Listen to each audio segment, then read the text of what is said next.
Hello students, তো 32nd ম্যাথটিক্সে তোমাদের সকলকে স্বাগত জানাই। তো আজকে চলে এসেছি আজকে আবার একটা নতুন ম্যাথ এবং আজকে তার নতুন ট্রিক্স নিয়ে। দেখো কি বলেছে দেখে নেওয়া যাক।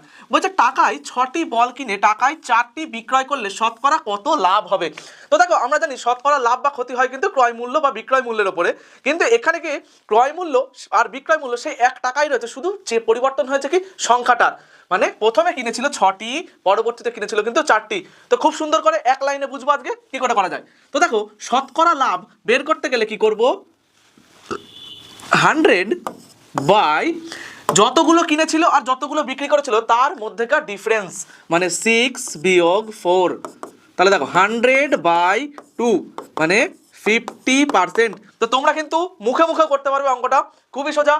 তাহলে অপশন বি কিন্তু আমাদের অ্যান্সার হয়ে গেল, বোঝা গেল। তো এই ধরনের শর্ট ট্রিক্স পেতে কিন্তু এসবি ইনস্টিটিউট ইউটিউব চ্যানেলটিকে তোমরা সাবস্ক্রাইব করতে একদম ভুলো না। আজকের মতো এখানেই, থ্যাংক ইউ। দেখা হচ্ছে আবার পরবর্তী ট্রিক্স নিয়ে।